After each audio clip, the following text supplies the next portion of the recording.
Des flashs d'information, des chroniques d'analystes professionnels et d'activistes, tous au service de la défense des droits des peuples. Bonne écoute sur la radio École d'Afrique de Burkina Débat. Notre application Burkina Débat Radio est disponible et téléchargeable sur Play Store pour avoir une parfaite écoute en voiture et sur tous vos appareils Android. Passez de moments exceptionnels en notre compagnie. Bienvenue à la session d'actualité mondiale avec les radios partenaires. Bonne écoute. Pause publicitaire et musicale. Pour tous vos besoins de communiquer ou de publicité commerciale, veuillez site web burkinadba.com. Les centrales syndicales et les syndicats autonomes du Burkina Faso vous convient à une assemblée générale le jeudi 6 mars 2025. Sortons massivement à cette assemblée générale de l'UAS le jeudi 6 mars 2025 à la Bourse du Travail de Ouagadougou. L'arrêt de cette assemblée générale de l'UAS le jeudi 6 mars 2025 à la Bourse du Travail de Ouagadougou. La répression n'a pour effet que d'affermir la volonté de lutte de ceux contre qui elle s'exerce et de cimenter leur solidarité. Dit John Steinbeck.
Bonjour à tous, merci et on vous souhaite tous la bienvenue sur Burkina Débat. Aujourd'hui, jeudi 6 mars 2025, journée exceptionnelle pour nos frères, le pays frère, le pays voisin, le Ghana, qui fête aujourd'hui le jour d'indépendance, c'est-à-dire le 6 de chaque mois de mars. Voilà, c'est la journée d'indépendance comme nous le fêtons aussi généralement à la date convenue. Allez, donc on va souhaiter bonne fête d'indépendance à tous nos frères du Ghana, à tout ce beau pays-là, particulièrement le nouveau président John Mahama qui effectivement était hier en visite d'État auprès de son homologue du président, le président Alassane Ouattara, président de la Côte d'Ivoire, et au cours de laquelle quand même on a pu entendre deux chefs d'État responsables, soucieux du bien-être de leur pays, qui mettent les intérêts de leur pays au devant des émotions et de leurs intérêts personnels. Et on a suivi tous la conférence de presse que nous avons aussi tenu à diffuser ici, que vous avez pu suivre, et au cours de laquelle on a entendu, l'essentiel est que le Ghana reste dans la CEDEAO.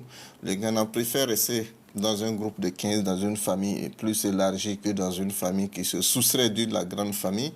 Et il s'est donné pour mission, et il espère bien arriver à convaincre les autres pays frères que nous faisons partie, c'est-à-dire le Burkina, le Mali et le Niger, à pouvoir revenir dans la grande famille pour qu'on puisse travailler ensemble, faire évoluer la sous-région et penser véritablement au projet commun qu'on a ensemble et véritablement donner un bel environnement à nos différentes populations. Donc on va saluer le président ghanéen.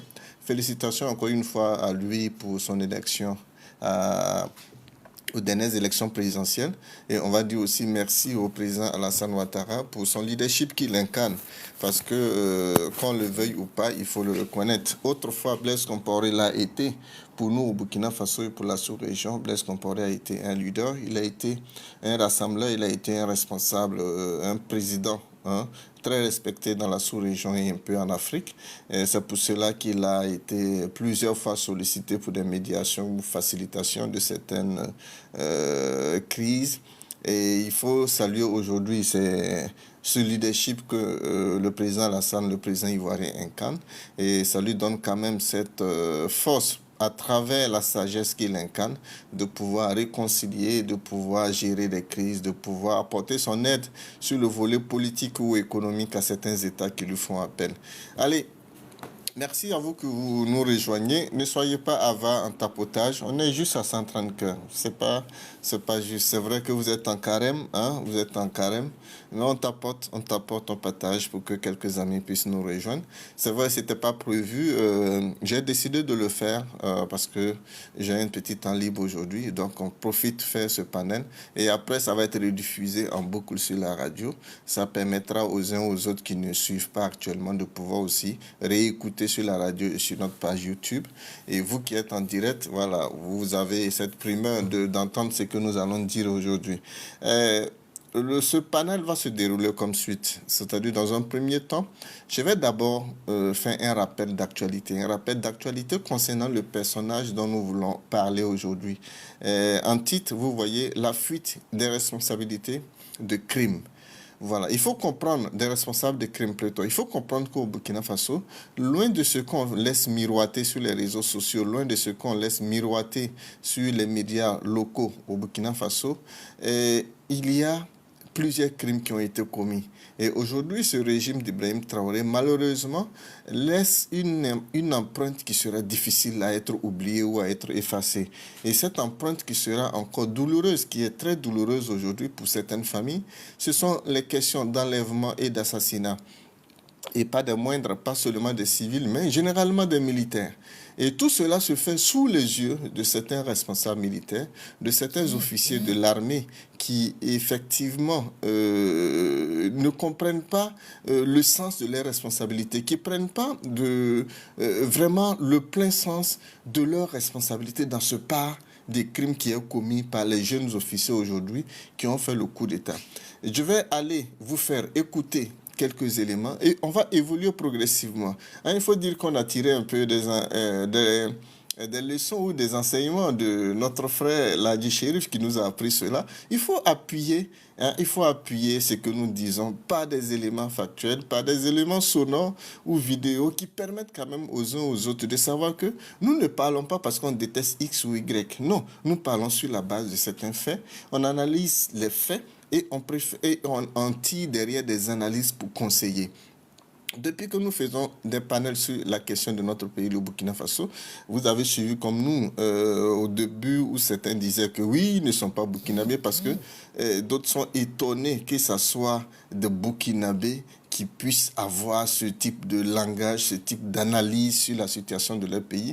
Oui, mais beaucoup de gens, ceux qui connaissent le burkinabé, ils savent que le burkinabé n'est pas seulement celui-là qui travaille au champ, qui a la machette, qui est en forêt, en Côte d'Ivoire ou à quelque part.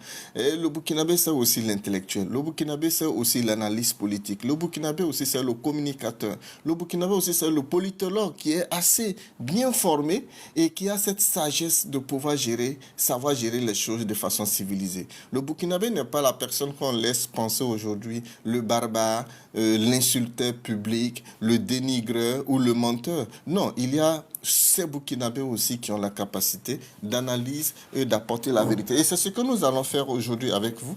Donc je vous demande tranquillement et humblement de tapoter. Ça ne dérange pas le carême. C'est vrai, il reste encore quelques heures pour la rupture. Mais en tapotant, on va vous entretenir. Vous n'allez même pas sentir le reste de la journée. Donc allez, on va tapoter pour nos frères chrétiens. On vous souhaite en tout cas bonne période de carême.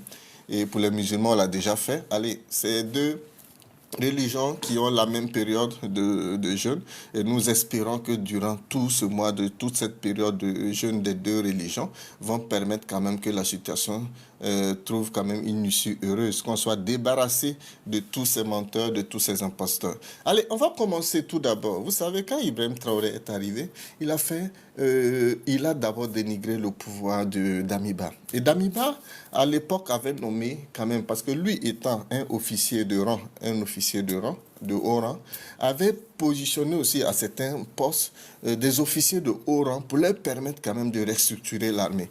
Donc on va aller écouter maintenant le chef d'état-major de notre armée à l'époque, qui était le général Cabré, qui est aujourd'hui ambassadeur du Burkina Faso au Ghana. On va aller écouter ce qu'il nous disait à l'époque, voilà, à sa prise de fonction, ce qu'ils attendaient faire sous Damiba de l'armée avant de continuer. Donc on va l'écouter maintenant. Identitaire et musicale. Pour tous vos besoins de communiqué ou de publicité commerciale, veuillez contacter notre service Le colonel-major David Cabré remplace à ce poste le général de brigade Gilbert Ouedraogo. Priorité affichée du nouveau patron des armées, Yahya Boudani, donner un nouveau souffle. Place à ce poste le général de brigade Gilbert Ouedraogo. Priorité affichée du nouveau patron des armées, Yahya Boudani, donner un nouveau souffle à la lutte contre le terrorisme, la restauration de l'intégrité du territoire et le retour des déplacés internes dans leur localité. Lutte contre le terrorisme, la restauration de l'intégrité du territoire et le retour des déplacés internes dans leur localité. Les efforts entre les forces de défense et sécurité, les volontaires pour la défense de la patrie et les populations. Yahya Boudani, Ouagadougou, RFI. Et sécurité, les volontaires pour la... Yahya Boudani, Ouagadougou, RFI. L'élément concernant à l'époque le général David Cabré, vous avez bien entendu, pour lui, l'heure n'était plus au beau discours.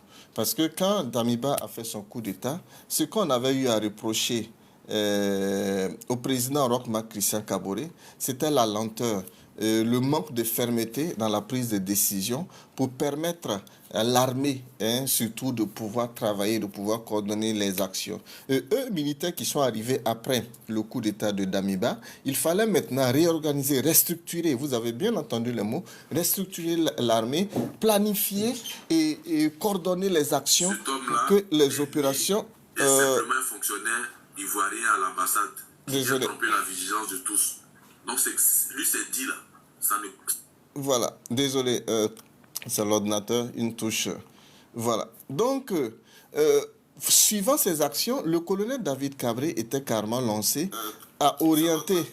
Voilà, à orienter les différentes actions de notre armée, véritablement à restructurer l'armée, à planifier. Et ils avaient mis une cellule en place qui était le comité d'opération, voilà, de la gestion des opérations sur le terrain, qui était dirigé par le colonel Bamouni. Colonel Bamouni, aujourd'hui, j'en viendrai, qui a été enlevé par la suite sous Ibrahim Traoré. Allez, on va aller écouter maintenant Ibrahim Traoré quand il est arrivé au pouvoir, c'est-à-dire après que Damiba ait voulu restructurer l'armée. Et quand lui, il est arrivé, qu'est-ce qu'il a voulu faire? On va vous faire écouter tout à l'heure ce que Ibrahim Traoré a promis et ce qu'il a fait par la suite. Allez, on va aller l'écouter parce qu'aujourd'hui, on va aller vraiment pas à pas. Je vous dis que je copie un peu Ladji Chérif qui explique, parce qu'il faut expliquer avec preuve à l'appui pour permettre aux uns aux autres de pouvoir comprendre toute la supercherie, toute la formule d'imposture qui a été instaurée et la fuite qu'ils veulent organiser aujourd'hui pour échapper à leurs crimes. Allez, donc on va maintenant écouter Ibrahim Traoré. Ça, il était à Kaya, c'est une partie du discours quand il était à Kaya. Et on va l'écouter maintenant. Direct hier avec les forces vives de la région du Centre-Nord. Au menu des échanges, la lutte menée par les forces armées nationales et les VDP pour le retour de la paix au Burkina. Le président de la transition, confiant, invite les forces vives à la mobilisation générale. On fait le point donc avec Jacques Lamissa Tarpaga. Tel est le retour du fils prodige, le capitaine Ibrahim Traoré. Général. On fait le point donc avec Jacques Lamissa Tarpaga. Tel est le retour du fils prodige, le capitaine Ibrahim Traoré est accueilli en triomphe dans la salle polyvalente de Kaya. Je suis de retour chez moi à Kaya, lance le chef de l'État pour commencer. Face aux forces vives de la région du Centre-Nord, l'hymne national lui sert de rampe de lancement pour son discours. Lorsque nous entonnions tout de suite le titanier, je suppose que vous avez la même chair de poule que j'ai lorsqu'on écoute notre hymne. Dans cet hymne, il y a des mots, des phrases ou des bouts de phrases qui doivent nous interpeller. Contre la férule humiliante, qui doivent nous interpeller. Contre la férule humiliante. Contre la férule humiliante.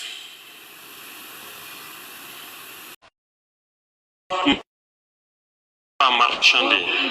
Ceux qui sont en bas, je vous demande de tapoter. Et nous nous battrons pour cela. Le recrutement des volontaires pour la défense de la patrie VDP a connu une forte mobilisation et des demandes d'enrôlement se font toujours pressantes, constate le président Traoré, mais il faut en réalité mobiliser les moyens. Nous avons été interpellés depuis des mois. Nous avons des VDP. Faites tout pour les former. Ils ont besoin de formation.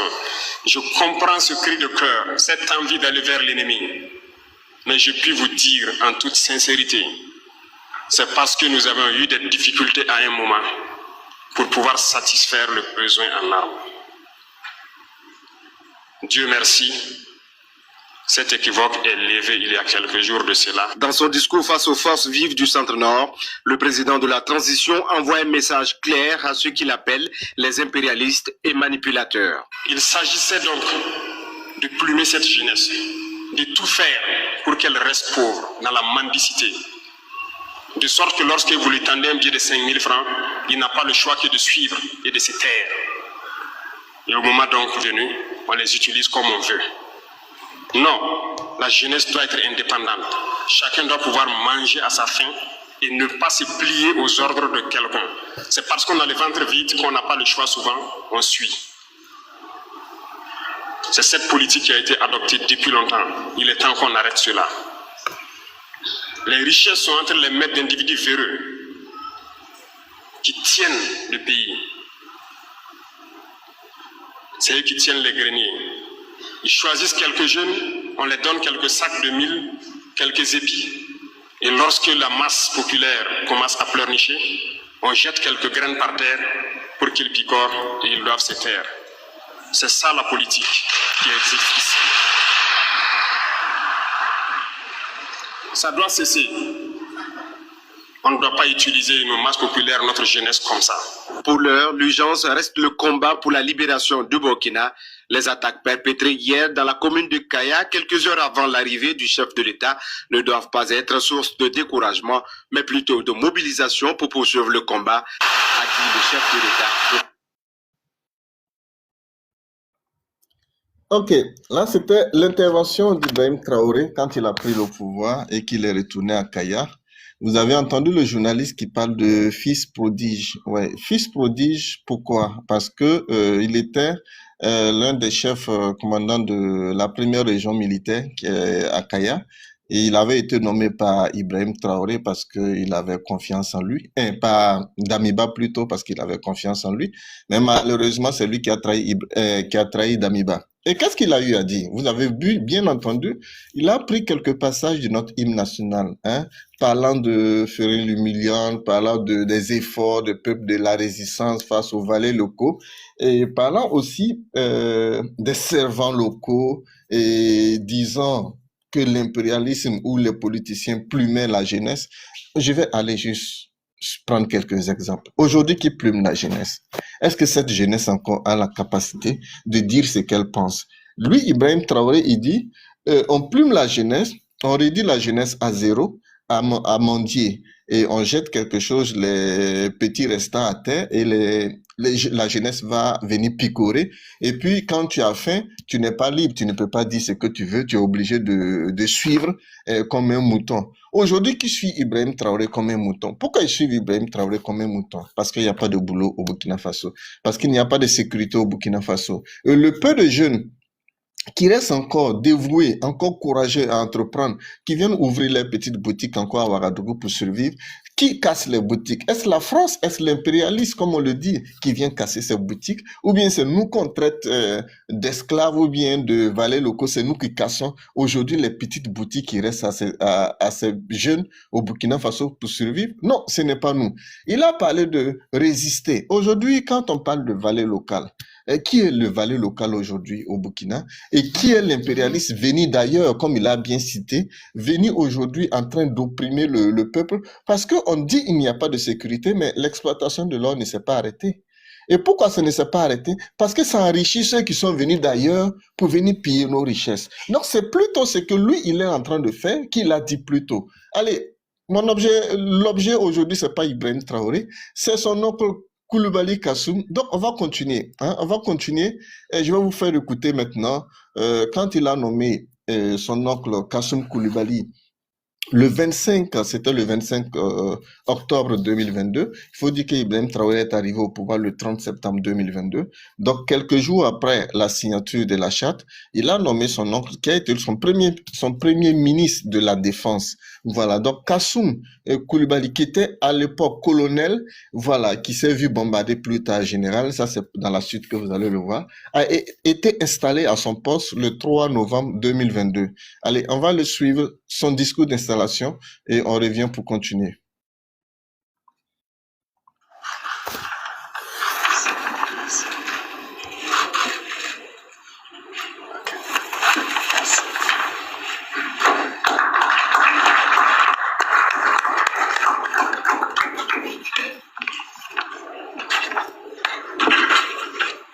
Avant tout, permettez-moi de renouveler mes pieuses pensées à l'endroit de nos camarades qui ont honoré au prix du sacrifice suprême les sacerdotes de défendre le Burkina Faso.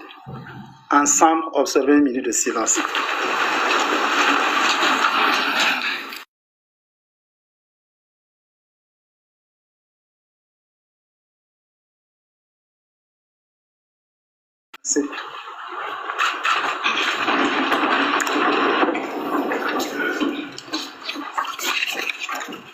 Puisse leur sacrifice raviver la flamme du combattant qui habite chacun de nous. De même, je formule le vœu de prompt rétablissement à tous ceux qui, par leur engagement au front, souffrent de maux divers dans leur chair et dans leurs âmes. Aux familles affectées, j'exprime ma compassion et la solidarité de tous. Distinguées personnalités, chers frères, messieurs, mesdames et messieurs, il a plu à son excellent monsieur le président de la transition, chef suprême des armées, au premier ministre, de me confier la lourde mission de conduire le ministère de la Défense et des anciens combattants en ces moments de grands défis pour notre patrie. J'en mesure la portée, non sans au préalable leur témoigner toute ma gratitude pour cette confiance et les rassure que j'engagerai toute mon énergie pour le soutien de tous, pour que notre département relève les défis qui sont les siens. Ces défis sont déjà connus. Ce sont renforcer la cohésion interne aux armées avec les forces de sécurité intérieure, reconquérir les portions sous influence terroriste, contribuer à la protection et à l'assistance des populations. Pour y parvenir, il nous faut rester soudés afin de faire face intelligemment aux turbulences d'une nouvelle étape historique de la vie, ou plutôt de la survie de nos États. Cette étape pose une problématique dans laquelle se joue une redistribution des cartes, tant au plan national qu'international dans tous les domaines d'activité. Nos États, particulièrement ceux du Sahel, connaissent des turbulences qui, faut-il le souligner, s'amplifient, nourrissent et se nourrissent des crises sociétales, générationnelles, économiques, communautaires, politiques, etc. La conséquence en est que le tissu social et le vivre ensemble sont détricotés au point de créer de graves ruptures au sein des institutions de défense, centres de gravité des pays victimes. Ils en sont affaiblis, désarticulés et courent même le risque de disparaître si rien n'est fait. Voilà le plus grand défi que notre pays connaît avec la menace terroriste qui cherche à rompre la résilience de notre armée et celle de notre peuple. Aussi, devrons-nous, en tant que membres de l'institution de défense de notre pays, comprendre ces nouveaux enjeux et développer en réaction un génie collectif à l'image de nos prédécesseurs qui ont su faire en 1947 pour sauver notre pays d'une disparition programmée depuis 1932. Pour la cause, nos dévanciers se sont surpassés, ont eu leur ego et leur divergence en mettant en convergence tous leurs efforts pour bâtir ce pays qu'ils nous ont légué. À leur image, nous devons nous assumer face aux nouveaux bouleversements et transmettre à notre tour fièrement le flambeau ardent de la patrie à nos enfants. L'accomplissement de ce devoir générationnel qui nous incombe en ces moments nous impose en tant que militaires de nous raviver en adoptant les comportements qui sied. Vite, faisons notre mieux en abandonnant nos égos pour l'unique intérêt de la patrie. J'appelle de tous mes voeux les chefs militaires, les officiers, les leaders avancés de notre institution à donner le tempo de ce changement pour mobiliser les hommes. Aux sous-officiers, j'attends de vous que vous jouez votre rôle d'encadrement, sans lequel aucune troupe ne peut être contrôlée. Aux militaires du rang, j'attends de vous le strict respect des règles et consignes sans lesquelles aucune troupe ne pourra être une force devant un ennemi, même de petite taille. Alors, faisons nôtres les principes et valeurs connus qui gouvernent la vie militaire. La discipline, le sens du devoir et de l'honneur, l'équité, le don de soi et le professionnalisme. Sachons reconnaître nos erreurs individuellement, collectivement, cumulées durant des années du fait des vicissitudes liées à notre histoire et retrouvons-nous en fraternité. Transformons enfin nos ressentis en force de cohésion en prenant du recul et de la hauteur face aux obstacles pour redonner à notre institution l'image que notre peuple en détresse souhaite. C'est à ce prix que le peuple nous accompagnera pour les victoires attendues et pour sûr, il nous le racontera. Pour terminer, je voudrais être reconnaissant à mes collègues ministres pour leur marque de solidarité. Je magnifie surtout l'action de mes prédécesseurs à la tête de ce ministère et leur dire que je serai à leur trousse chaque fois que possible de besoin. Au chef d'état-major général des armées, j'adresse mes félicitations pour les nombreux efforts consentis pour le renforcement de la cohésion au sein des armées. Aux forces de sécurité, je réaffirme ma forte conviction qu'il nous faut conjuguer nos efforts dans un élan et esprit de complémentarité sans faille. Au personnel civil de la défense, soyez rassurés que votre contribution à la bonne marche du ministère est reconnue et saluée. Pour terminer, je m'en voudrais de ne pas remercier nos partenaires, les médias et toute autre personne qui vient d'habitude en aide. Sachez que cette guerre est aussi la vôtre dans sa dimension communicationnelle.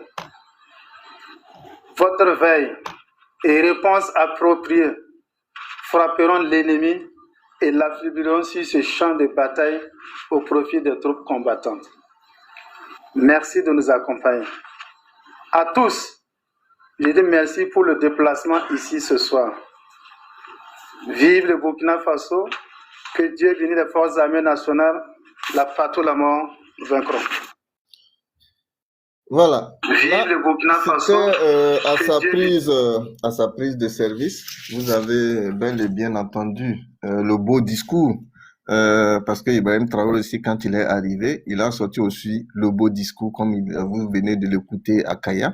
C'est-à-dire, pendant qu'il tenait ce discours, on était juste à un mois du pouvoir d'Ibrahim Traoré.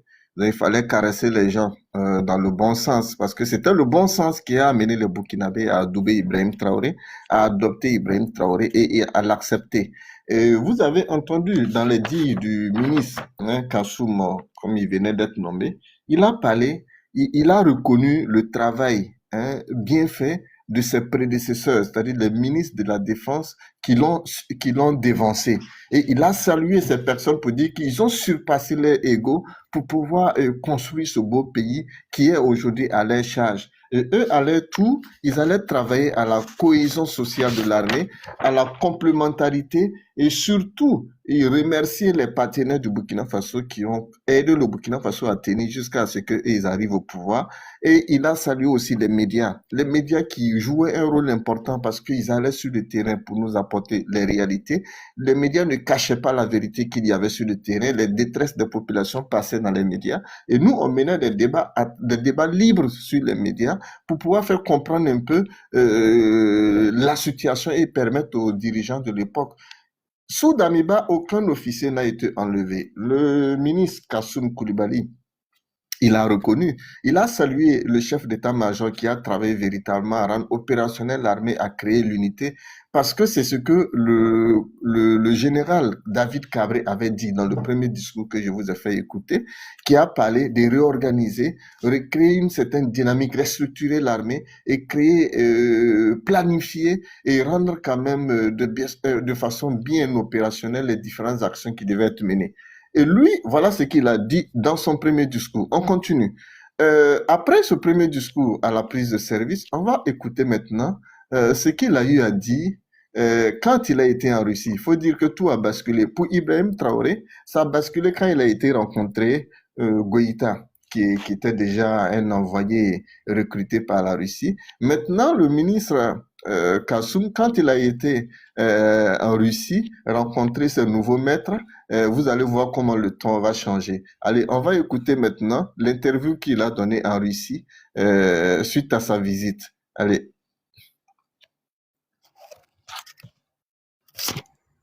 Burkina Faso, Kassoum Koulibaly. Bonjour et bienvenue à la grande interview. Notre invité aujourd'hui est le ministre de la Défense du Burkina Faso, Kassoum Koulibaly. Votre Excellence, bonjour et merci beaucoup d'avoir accepté notre invitation. Si je ne me trompe pas, vous êtes venu à Moscou pour participer au forum L'Armée 2024. Alors, quelles sont vos impressions sur ce forum et quels étaient les objectifs de la participation de votre pays à cet événement? Bonjour à vous et merci beaucoup de m'avoir invité à ce plateau. C'est tout un plaisir pour moi d'être ici et de profiter de vos appareils au nom du chef suprême des armées de force du Burkina Faso et l'ensemble du peuple burkinabé pour remercier le chef de l'État russe et aussi l'ensemble du peuple russe pour nous avoir conviés à cette grande rencontre. Il faut vous souvenir que cela fera la deuxième participation.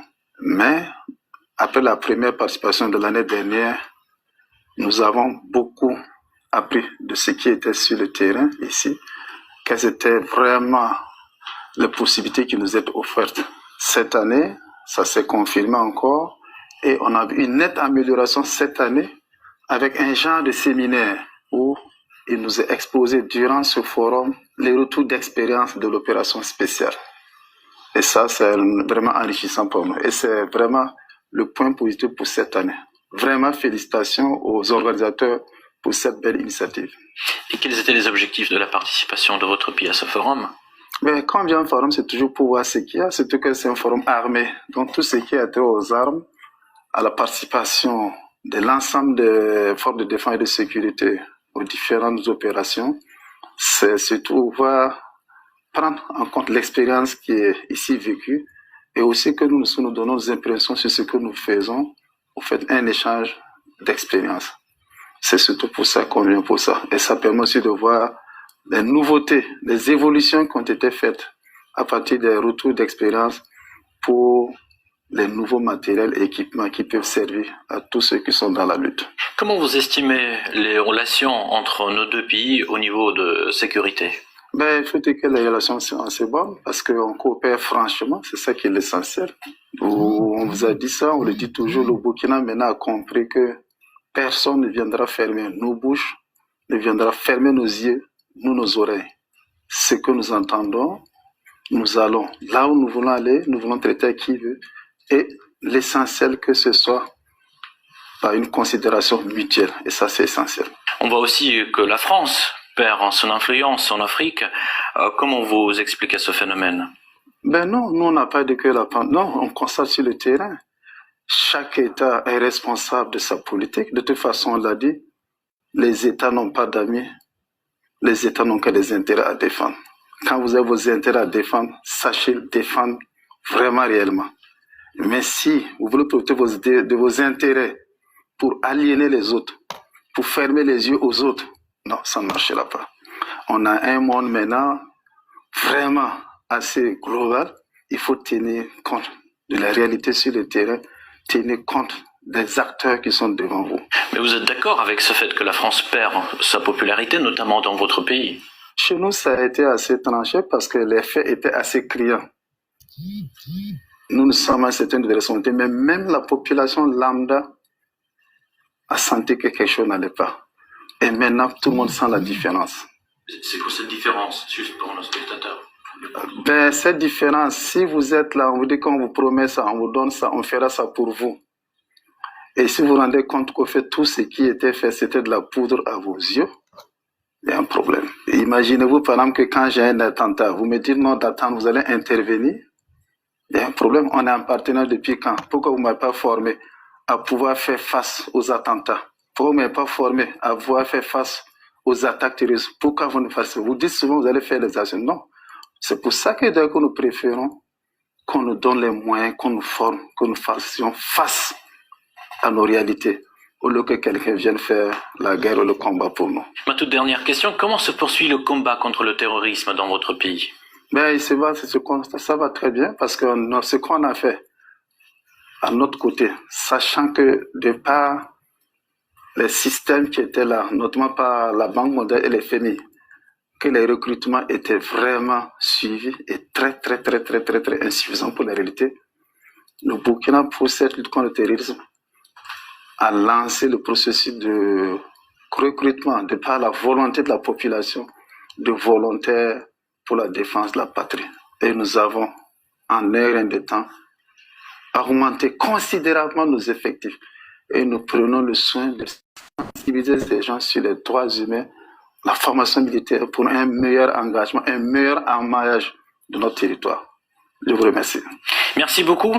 Alors, c'était le ministre de la Défense du Burkina Faso, Kassoum Koulibaly. Merci. Voilà, vous avez dû l'entendre dans l'interview qu'il a eu à donner à un média russe lors de sa visite au sommet Russie-Afrique. Et vous avez compris un peu le changement de ton. Il a dit clairement que les relations avec la France ne pouvaient pas continuer. Tout simplement parce que il y avait cette lenteur là. La France n'apportait pas une réaction rapide, adéquate, adaptée à ce qu'il voulait, parce qu'il y avait des attaques et la France ne réagissait pas, qu'ils voulaient du matériel qu'on ne leur donnait pas, que la France n'arrivait pas à faire face au terrorisme. Mais vous voyez que le ministre, d'abord, sur ce pan, il tombe sur le coup d'un mensonge. Parce que la France, l'accord qu'il y avait entre la France, l'armée française et le Burkina, l'armée française n'était pas sur le terrain de combat. C'était une assistance militaire au niveau de la formation. Je pense bien sur d'autres volets bien techniques, mais pas de façon opérationnelle à agir sur le terrain. On n'a jamais eu cet accord avec l'armée française. On les a jamais vus sur le terrain, de combat. C'était nos militaires qui étaient sur le champ de bataille. Donc, à entendre le ministre déjà utiliser ces arguments, ça ne tenait pas. Mais ça tombait toujours sur le coup de la manipulation, comme lui-même il a si bien dit.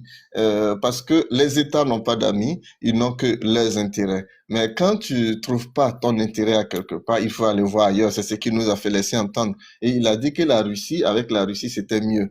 Mais est-ce que lui qui parle aujourd'hui que les promesses qui avaient été faites à l'époque par le partenaire en question, que c'était la poudre aux yeux, est-ce qu'aujourd'hui, eux-mêmes, les promesses qu'ils ont tenues à la prise de ce pouvoir, est-ce que ces promesses sont tenues? Est-ce que ces promesses-là sont respectées? Voilà, parce que si on va aller d'abord sur ce volet, on comprend aisément que eux aussi, ils nous ont menti. Bon, il y a une petite partie de l'interview du ministre, parce que c'est de lui qu'on parle aujourd'hui, que je vais vous faire écouter. Ça, c'était toujours encore en Russie. Et puis ensuite, on va venir maintenant sur les parties où il a commencé à lever le ton. Je commence à sortir ces éléments pour vous montrer un peu pourquoi, le pourquoi de ce que nous allons parler par la suite. Parce que vous avez entendu hier qu'il a été nommé ambassadeur aux États-Unis. Si c'est nous et vous, notre avis, il n'ira pas aux États-Unis. Il faut qu'il reste au Burkina Faso pour répondre de ces crimes.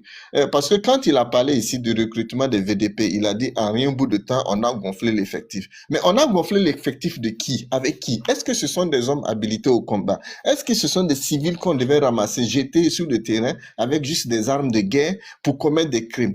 À la suite de ce recrutement pléthorique, on a vu des exactions, des populations qui ont connu, des villages qui ont connu des massacres de population. On a vu ces images qui ont circulé depuis l'arrivée d'Ibrahim Traoré à aujourd'hui et ça continue. C'est sous le ministre Kassoum Koulibaly qu'on a connu le cannibalisme au Burkina Faso et vous avez dû voir aussi les images de ces personnes qui se prêtaient à ces actes de cannibalisme. Bon, je m'excuse du terme, mais je vais le dire. Donc, je vais demander aussi à tapoter de petits cadeaux, ça permettra de sécuriser. Ce panel, il est assez important, on doit pouvoir le partager plus tard. Donc, pour ne pas que ça saute, je vous demande de tapoter parce qu'on reçoit beaucoup d'attaques.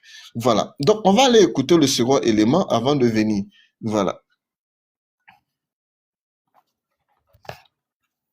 Le second élément avant de venir. Le ministre de la Défense du Burkina Faso, Kassoum Koulibaly et son homologue russe, Sergueï Shoïgu, les deux autorités ont convenu de renforcer les liens entre leurs deux États, notamment dans le domaine de la défense. Cette liaison intervient alors que le Burkina Faso a rompu les accords de défense et d'assistance militaire avec la France en janvier 2023, conduisant au retrait et au départ de toutes les forces militaires françaises présentes dans le pays dans le cadre de l'opération de contre-terrorisme Sabre. Ces forces militaires avaient pour rôle d'appuyer des opérations ponctuelles au Sahel et notamment au Burkina Faso qui fait face à une instabilité politique et des attaques terroristes. Bonjour et merci à tous. C'est un grand honneur pour nous et nous apprécions notre partenariat. Les négociations que nous menons constituent une véritable phase pratique.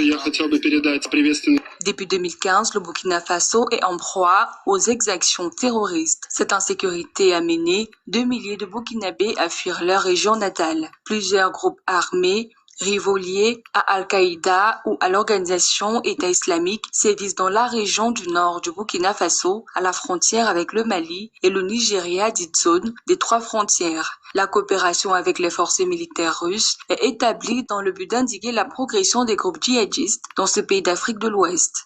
D'après le bilan de l'ONU, en août 2023, le Burkina Faso comptait 1,9 million de personnes déplacées internes, 4,7 millions de personnes dont le besoin d'assistance humanitaire et 1 million d'élèves affectés par la fermeture d'écoles à cause de l'insécurité.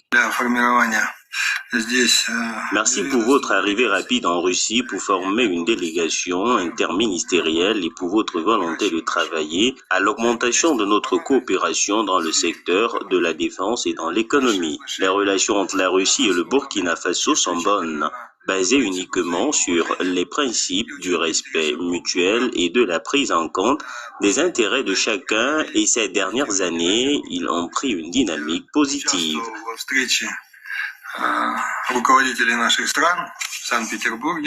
Outre la coopération dans le domaine militaire, en octobre, le gouvernement burkinabé a signé un accord avec Moscou pour la construction de sa première centrale nucléaire en vue d'améliorer l'accès à l'électricité. Voilà, vous avez bien entendu. Première centrale nucléaire en vue d'améliorer. Ça, c'était la sortie, dans le même voyage, voilà, la même mission du ministre de la Défense de l'époque, Kassoum Koulibaly. Et vous avez entendu le ministre de la Défense russe dire qu'ils étaient très contents parce que les autres sont arrivés très vite, voilà, avec une délégation ministérielle. C'est-à-dire, nous, on s'est empressé d'aller vers eux. Mais si on nous fait aujourd'hui le point avec cet empressement qu'on a été vers la Russie, qu'est-ce qu'on a eu? Contrairement à ce que le ministre a eu à dire à l'égard de la France, est-ce que la Russie nous a donné mieux? Est-ce que les armes que nous avons aujourd'hui sont véritablement adaptées au terrain? Est-ce que ça nous a permis de régler le problème? Est-ce que en apportant Wagner, ils sont au front ou bien où est-ce qu'ils se trouvent? Tout ça, ce sont des questions qu'on va se poser tout à l'heure, qu'on va vous apporter des éléments de réponse. Pour l'instant, on va continuer de décortiquer les dires de ce ministre-là avant de dire concrètement ce que nous reprochons à ce monsieur. Et suite à cette visite, par la suite, le ministre a tenu, toujours dans l'objectif de faire de la propagande, il a tenu une conférence de presse. Voilà, c'était l'une des rares conférences de presse parce que depuis là, on n'en a plus eu. Parce que là, il fallait manipuler les gens. Donc, en ce moment, il parlait beaucoup. Et on va écouter quelques extraits de cette conférence de presse et vous allez comprendre toute la supercherie dedans. Et on va écouter quelques extraits de cette conférence. Il y a vraiment une coalition internationale contre le Burkina Faso actuellement. Il y a vraiment une coalition internationale contre le Burkina Faso actuellement. Et ça, on doit le comprendre. Par rapport à la ligne directrice que nous avons prise, il faut qu'on en soit conscient. Que chacun y mette et que chacun le comprenne. Nous le notons parce que même pas les différents actes qui se passent. Nous observons que même si des commandes de matériel, dans presque tous les grands pays, dans leur constitution, leur documentation nécessaire, c'est dit que non, il faut combattre Daesh, quel que soit le lieu où ça se trouve. Il faut combattre AQMI. Mais je suis surpris que, par exemple, ces mêmes pays disent qu'au Burkina, les terroristes que nous avons ont des affiliations AQMI, Daesh, et ils n'interviennent pas. J'ai eu à dire à certains interlocuteurs, on leur a dit souvent, mais vous le prévoyez dans votre réglementation. Pourquoi il y a ça au Burkina, vous n'intervenez pas, vous ne nous demandez pas de nous appuyer. Nous avons fait des demandes, on prévient les gens, mais qu'est-ce qui intervient, qu'est-ce qui nous apporte? Nous sommes en train d'agir par nos propres moyens actuellement. Peu de gens interviennent. Même au niveau des organisations sur les gens auxquelles nous assistons, on leur dit la même chose.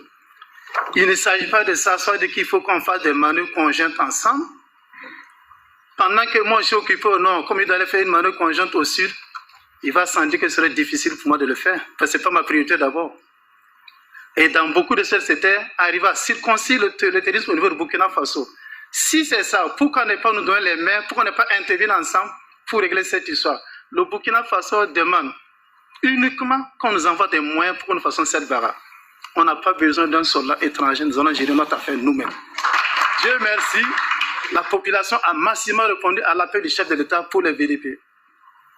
On a demandé 50 000, nous en sommes à plus de 90 000. Même pour la formation, les gens s'inscrivent à s'inscrire toujours. Et c'est ça que nous voulons. Il faut qu'on soit sincère, qu'on soit solidaire. Il ne faut pas qu'on se parle après les gens sur le jeu de coupe. Ça arrive. De grâce, notre pays est en train de brûler. Il faut qu'on le sache et qu'on aille ça directement de plus. Éteignons le feu. Il ne faut pas qu'on nous transforme comme des pays que nous avons vu sur les chaînes de télé. Je ne vais pas citer, mais vous le savez. Ça ne servira à personne. C'est là que l'étranger qui aura gagné. On a connu ça en 1932, de grâce.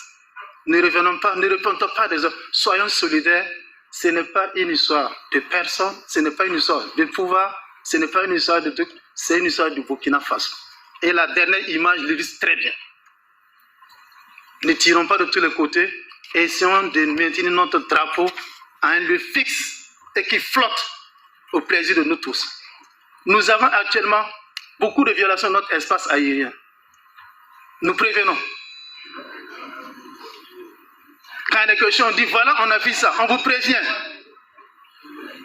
Et voilà, on envoie souvent des images. Voilà ce que nous avons vu. Dieu merci, ils s'excusent souvent. Ils ont dit Wagner, soyez sûr, il n'y a aucun militaire, aucun membre de Wagner au Burkina Faso. Ce sont nos propres moyens que nous utilisons pour faire la guerre.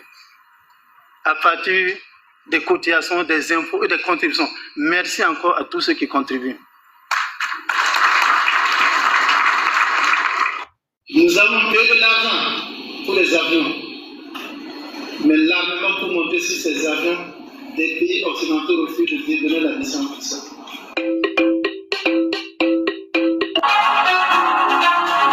Ça vient du fait de la ligne directrice que le Burkina est en train de maintenant, qui échappe à tout le monde. Tantôt on me dira, attention, tout ce que disent les autorités burkinabées, c'est le langage des Russes. Non. Je vous confirme qu'aucun Russe ne peut dicter un mot à aucune autorité quelconque du Burkina. L'autre aspect, soit aussi rassuré qu'il n'y a aucun diviseur, aucun élément de Wagner sur le territoire du peuple. Nous sommes en train de nous battre nous-mêmes. Encore merci. Voilà. Vous avez bien entendu le ministre qui disait qu'il n'y a aucun élément de Wagner au Burkina Faso. Je pense que vous avez la réponse vous-même. Il y a bel et bien des Wagner au Burkina. Ibrahim Traoré l'a lui-même reconnu lors de son interview avec Alain Foka. Et au passage aussi du ministre des Affaires étrangères, ministre Lavrov, le ministre russe, il a aussi reconnu qu'il y a des éléments, il y a plus de 200 éléments russes au Burkina Faso, mais il va travailler à renforcer voilà l'effectif encore pour renforcer encore les participations et les partenariats sur ce volet militaire. Il a parlé de violation d'espace aérien. C'est-à-dire à l'époque où il disait c'était pour faire rigoler les gens parce qu'il avait réuni des représentants de partis politiques et autres pour montrer que c'était eux les vrais patriotes. Bon, ça fait combien d'années on ne parle plus de violation aérienne? Est-ce que la situation a changé? Vous avez la réponse. Il a parlé aussi des moyens d'agir. Et quand on parle des moyens, des capacités d'agir, que eux, ils avaient eu à demander à ce qu'on leur donne les moyens. Bon, aujourd'hui, il a si bien dit, les populations, le peuple a cotisé, ils ont les moyens. Et pour lui, il n'était pas question d'avoir des opérations conjointes parce que lui, il serait peut-être occupé au nord et on va lui devenir pour mener une opération conjointe dans le sud. Mais là, c'est là où il y a la priorité qu'il faut agir. Mais aujourd'hui, nous connaissons tous les priorités. Les priorités se retrouvent partout d'après Ibrahim Traoré. Tout est urgent. Au nord, ça frappe, à l'est, ça frappe, au sud, ça frappe. Est-ce qu'il ne serait pas mieux d'avoir des opérations conjointes, effectivement, pour que ces personnes-là, ces armées qui partagent les frontières avec nous, puissent quand même de façon intelligente participer quand même à combattre ces groupes terroristes? Non, là, il n'a pas eu cette intelligence. Mais est-ce que par sa stratégie de seulement se focaliser, ne pas avoir une coopération peut-être avec la Côte d'Ivoire, avec le Bénin, avec peut-être, je sais pas, le Ghana, est-ce que ça a permis aujourd'hui de régler, de circonscrire le terrorisme au Burkina? Je ne pense pas et je ne crois pas du tout.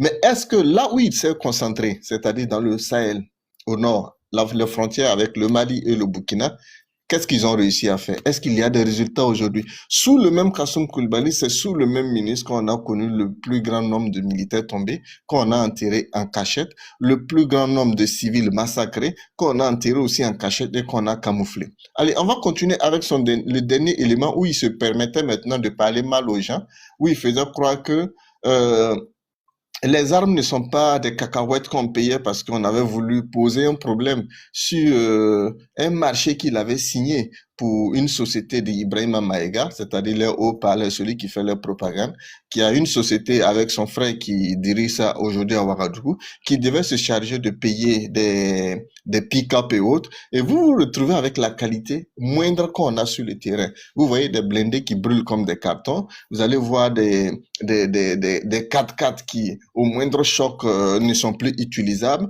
Vous allez trouver des armes qui sont sur le terrain, mais à la moindre tentative, vous allez voir des armes qui ne répondent pas. Et c'est tout cela qu'on essaie de museler l'armée pour qu'on ne parle pas. Allez, on va écouter le dernier élément et on va rentrer maintenant dans les analyses que nous avons pour vous.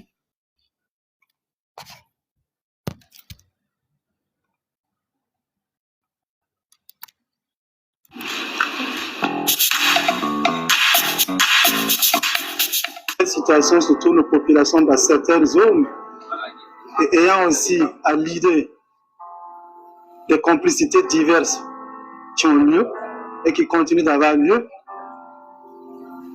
Et comme on le dit, une seule main ne peut pas construire une maison. Il faut deux mains.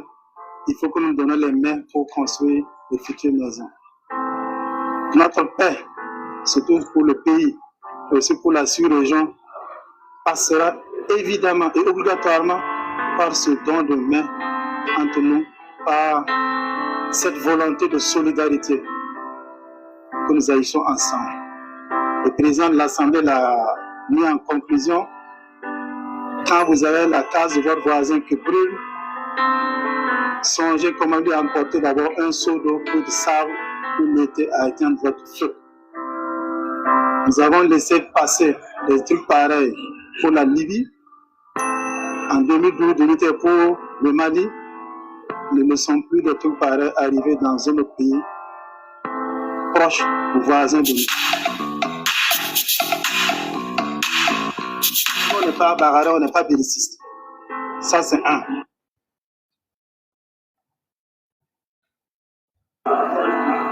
Nous avons entendu, les gouvernants se sont engagés et attaqué un pays frère, un pays avec lequel nous sommes censés être dans le vivre ensemble. C'est de cela et c'est à partir de ça que nous verrons comment déployer des contingents. Nous nous préparons, mais on n'a pas cette idée. On espère que notre préparation restera à ce stade.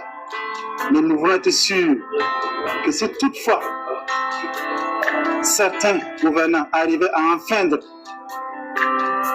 à l'article 2 de la Charte des Nations Unies et même au traité qui concerne la CEDEAO pour s'attaquer à un pays voisin pour des raisons quelconques, où nous savons clairement que ce n'est pas bien défini, nous réagirons en conséquence.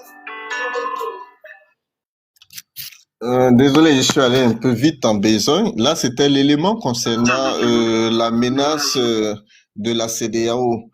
Quand la CEDEAO avait lancé cette menace de rétablir l'ordre constitutionnel, de rétablir Bazoum dans ses fonctions.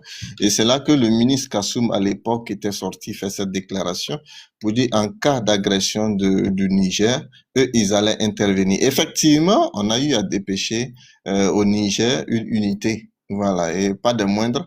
Au détriment de combattre pour nos populations, on avait à l'époque préféré envoyer ces hommes-là au Niger pour défendre des gens qui étaient venus par coup d'État, qui ont pris un président en otage, et le Burkina s'est musclé dessus, oubliant carrément leurs priorités, ce pourquoi ils sont arrivés au pouvoir. Allez, vous avez bien écouté, bien entendu, je vais vous parler maintenant du colonel Kassoum Koulibaly, qui est devenu par la suite général des mains de son neveu, en tout cas de son filleul Ibrahim Koulibaly, capitaine qui donne les grades de général à son supérieur. Ça, c'est au Burkina Faso qu'il faut venir le vivre, qu'il faut venir connaître ça. D'après Feu Salif Diallo, que notre armée se comportait comme si on était en Colombie ou quoi. Bon, pour ceux qui se rappellent de l'anecdote où il avait balancé comme ça, parce que c'est une personnalité aussi qui savait aussi détendre l'atmosphère en critiquant tout simplement. Et c'est ce qu'on a vécu dans le cas burkinabé. Un capitaine qui est venu, il a bombardé son oncle ministre, il le bombarde encore général, et aujourd'hui, il veut le bombarder ambassadeur. Et pas n'importe où. Le ministre qui est l'homme de Tambela, qui aboyait partout, lui, il a été bombardé. Je dirais pas bombardé. Il a été nommé ambassadeur au Nicaragua. Je ne sais pas s'il y a des Burkinabés qui vivent au Nicaragua. Mais en tout cas, lui, il a été nommé pour le Nicaragua, mais qui refuse aujourd'hui d'y aller. Mais on voit le ministre qui avait déjà tout promis au départ. C'est sous ce même ministre, Kassoum Koulibaly, que des militaires ont été enlevés. C'est sous ce même ministre que le commandant Ismaël Togougou a été assassiné. C'est sous le même ministre que Kinda a été assassiné. C'est sous le même ministre que le lieutenant Boubou Davi, pour ceux qui se rappellent, que Boubou Davi a été assassiné. C'est sous ce même ministre-là que le jeune lieutenant Traoré Moumouni, qui avait appelé ses supérieurs, qui avait interpellé la hiérarchie sur le besoin de mettre du matériel et des hommes à sa disposition pour pouvoir aller libérer sa localité, parce qu'il y avait une première tentative de groupes terroristes qui ont attaqué son village et les villageois l'ont fait appel puisqu'il est le fils du village, et il avait été en premier lieu avec quelques éléments et il avait pu repousser ces éléments, ces assaillants-là. Et il y a eu une seconde attaque où il a exigé, il a demandé à sa hiérarchie de lui prêter main forte, de lui donner du matériel et des hommes qu'il faut pour aller. Mais face au refus de sa hiérarchie, il a profité d'un temps libre et il s'est rendu avec ses hommes. Et apparemment, il y a eu un complot derrière où on l'a tendu l'embuscade. Il n'est même pas arrivé dans son village. Il s'est battu jusqu'à tomber. Et il fallait quelques jours après pour qu'on retrouve. Et jusqu'à nos jours, il n'y a jamais eu une enquête approfondie pour situer les responsabilités. C'est pareil pour Boubou Devi. On sait dans quel contexte Boubou Devi a été assassiné, parce que Boubou Devi, qui connaît bien Ibrahim Traoré, parce que eux tous ont contribué à mettre Ibrahim Traoré au pouvoir, mais qui avait eu à laisser des vocaux à Ibrahim Traoré. Et dans ces vocaux, on a vu qu'il a eu à dire des vérités à Ibrahim Traoré sur sa gestion, sur la façon qu'il essayait de gérer le pays n'était pas adapté. Donc, ils ont organisé ce qu'on peut appeler comme une opération de terrain, et on a vu que Boubou Davi, le jeune lieutenant, a été liquidé avec aussi son aide de camp. Donc, pour effacer toutes les traces, tous les deux sont tombés, et on a dit que ouais, c'est dans un combat qu'ils sont tombés. On sait tout ce qui s'est passé. Tout ça, c'est sous la gouvernance du ministre Kassoum Koulibaly. Vous voyez son nom même, ça me fatigue. Du ministre Kassoum Koulibaly. C'est sous le même ministre de la Défense que des militaires ont disparu, que des officiers comme Evrat Somna et bien d'autres ont disparu. C'est le même ministre qui a signé la radiation du lieutenant-colonel Damiba, qui a signé la radiation des autres militaires aujourd'hui qui se retrouvent en exil, et même de Evrat Somna qui se retrouve entre les mains de son filleul Ibrahim Traoré, mais qui n'a jamais été présenté devant un procureur. Parce que même le procureur militaire qui à l'époque avait voulu investiguer, qui avait fait un premier communiqué sur l'assassinat de Ismaël Togougou le 8 octobre 2010, le même procureur qui a été déchu a été aussi enlevé. Jusqu'à aujourd'hui, on n'a pas de nouvelles de lui. Et vous voyez que c'est cet individu, c'est cette personnalité qu'on veut soustraire aujourd'hui pour aller déposer aux États-Unis dans un pays de droits de l'homme, de respect, où on respecte les droits de l'homme, où tout le monde est libre de dire ce qu'il veut, où ils vivent pleinement la démocratie. Contrairement à ce que ce ministre disait, disant que le bon partenaire aujourd'hui c'est la Russie. C'est la Russie qui faisait ça. C'est la Russie qui peut permettre ça. Pourquoi il n'a pas été nommé en Russie pour bien consolider les relations qu'on a? Aujourd'hui, on nous pousse à nous soustraire des partenaires traditionnels qui nous aidaient à avancer. Aujourd'hui, quand un étudiant burkinabé, quelqu'un qui a une bourse d'études et qui veut aller se former, où est-ce qu'il va pour se former? Généralement, c'est dans un pays européen ou aux États-Unis pour aller encore approfondir au niveau de la technologie ou de la médecine, de l'économie et bien d'autres. On sait où se trouvent les grandes universités. On a rompu, on a coupé, on a détruit ces excellentes relations qu'on a, ces partenaires, à leur profit. Parce que eux, ce qu'ils avaient besoin, c'est tout simplement un besoin de s'accaparer du pouvoir, de s'enrichir. Aujourd'hui, ils ont fini de s'enrichir. Et qu'est-ce qu'il faut faire? Il faut maintenant s'exiler, trouver des stratégies pour sortir du territoire de façon légale et aller se poser dans les mêmes pays qu'ils ont critiqués. Ces mêmes pays qui nous ont soustraits, qu'ils ont détruit nos relations, eux maintenant ils fuient pour aller se réfugier là-bas de façon légale. Dites-moi aujourd'hui, quel est ce Burkinabé qui peut avoir une bourse d'études aux États-Unis de façon aisée, qui peut avoir une bourse d'études aujourd'hui dans un pays européen de façon aisée? On a poussé tous ces pays-là à rompre certaines collaborations, certaines aides sur le plan éducation, parce que lui, il parlait seulement du volet militaire. Non, ce qui nous liait à ses partenaires, ses anciens partenaires, ce n'était pas seulement des questions militaires, mais il y a aussi sur le volet éducation, sanitaire, que ces personnes, économiques surtout, que ces personnes, ces différents partenaires nous apportaient comme aide. Aujourd'hui, quelle aide nous avons de la Russie? Sur le plan social, qu'on me cite seulement une seule action. Sur le plan économique, qu'on me cite seulement une seule aide. Sur le plan militaire même, j'en parle pas, parce que les Wagner qui sont sur le territoire burkinabé, ils sont venus plutôt pour nous dépouiller. Et quand on regarde aussi toutes ces sociétés russes qui sont venues au Burkina Faso pour prendre des permis miniers, qu'est-ce que nous gagnons dedans? Mieux que ce que nous avions par le passé. Et à quoi ça nous a servi? Aujourd'hui, sous la gouvernance et sous les directives du même ministre Al-Kassoum, du même ministre Kassoum Koulibaly, on n'a pas réussi à restaurer la bonne entente qu'on avait entre le Burkina Faso et la Côte d'Ivoire, militairement parlant. Parce que sous Roch-Marc Christian Kaboré, on avait des missions conjointes. Et la Côte d'Ivoire, quand il parle ici qu'aucun pays nous a apporté de l'aide, lui qui parle d'aide de matériel, la Côte d'Ivoire était le seul pays, je vais dire en Afrique, qui nous a apporté de l'aide financièrement comme militairement en termes de matériel. Et la CEDEAO nous a apporté aussi des vivres pendant que les populations souffraient en avaient besoin.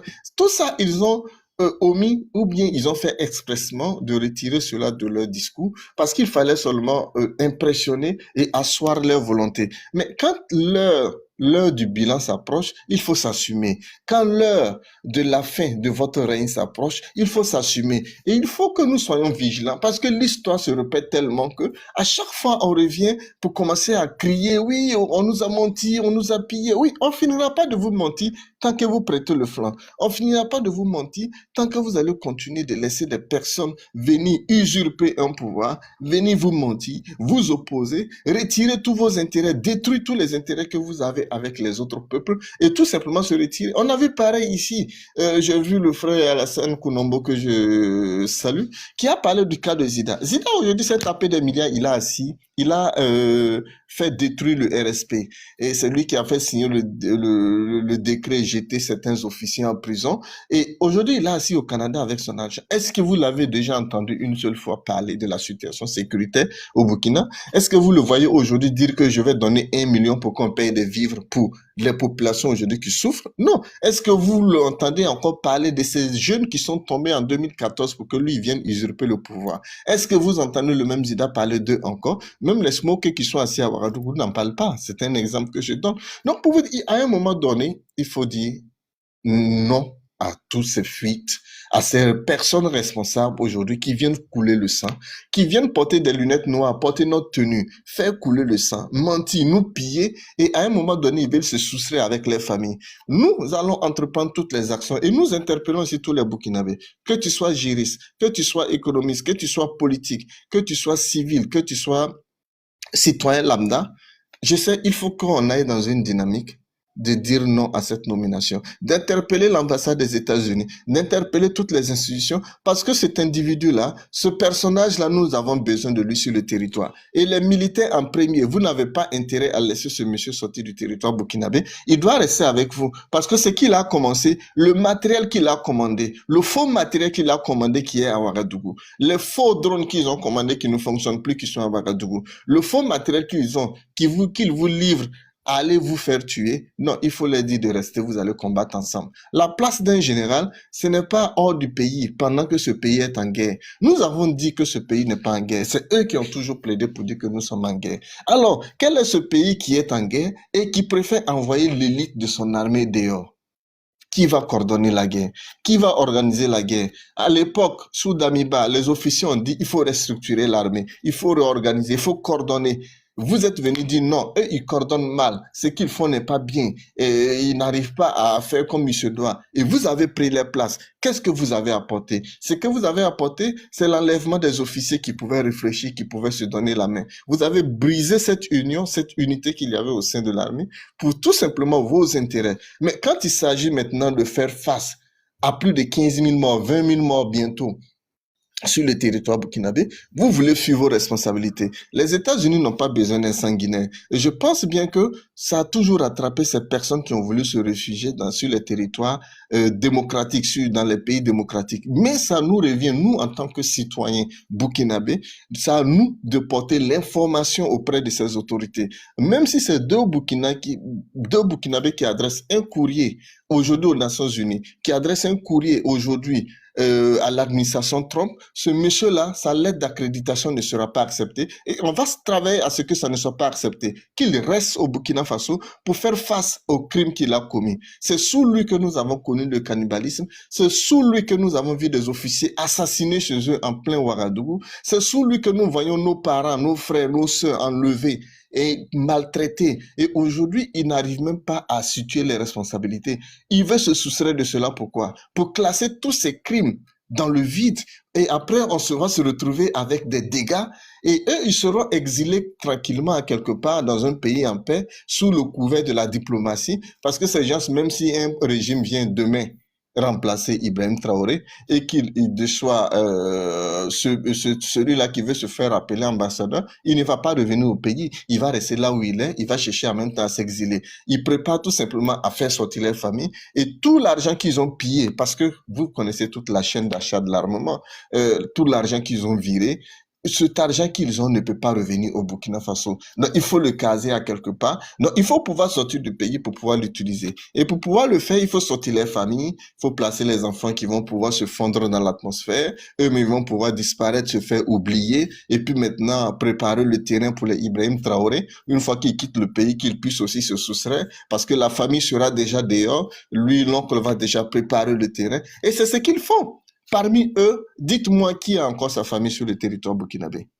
Il n'y en a pas. Mais quand on parle ici que le pays va mal, ce sont les mêmes qui viennent nous dire ici que non, que ça va bien. Ça va bien à quel niveau et puis vous voulez fuir le pays? Si ça va bien, je pense que le ministre de la Défense, ex-ministre de la Défense, qui était colonel, qui est devenu général pendant que nous sommes en guerre, je ne pense pas qu'il ait porté les galons de général pour aller être ambassadeur. On a des diplomates, on a des civils qui peuvent jouer bien ce rôle. La place, comme le disait Adama Sigré en 2022 sous Damiba, qui disait que la place d'un militaire n'est pas dans un bureau, n'est pas d'être nommé à des postes comme chargé de mission et autres. Il a dit ça à Damiba. Mais aujourd'hui, c'est le même Adama Sigré qui est en train de féliciter la nomination de Kassoum Koulibaly. Vous savez pourquoi ils le font? Oui, ils applaudissent parce qu'ils se disent que si ce ministre est aux États-Unis, il pourra aider peut-être les enfants à pouvoir aller sur son couvert. Ils savent comment ils vont utiliser les choses, faire des papiers pour que les familles, les sœurs, les belles-sœurs, surtout les enfants puissent se soustraire. Ils cherchent une couverture. Et cette couverture, comme l'a si bien dit le frère Konombo, là où ils vont là, nous sommes déjà assis là-bas. On sait déjà tous les plans. On sait déjà où vous voulez aller. Vous voulez aller vous coucher là. Nous sommes déjà couchés là-bas. On va pas vous permettre cette fois-ci. On va se regarder droit dans les yeux, régler, éponger les crimes que vous avez commis. Chacun va s'assumer devant l'histoire et on va passer à autre chose. Parce qu'on ne permettra pas à qui que ce soit de se soustraire de ces crimes. Les crimes que nous vivons aujourd'hui sous Ibrahim Traoré, on l'a jamais connu au Burkina Faso. Aucun chef d'État n'a jamais autant tué. Aucun chef d'État n'a jamais autant ignoré le sang versé. Aucun chef d'État au Burkina Faso n'a jamais autant menti à son peuple comme Ibrahim Traoré le fait.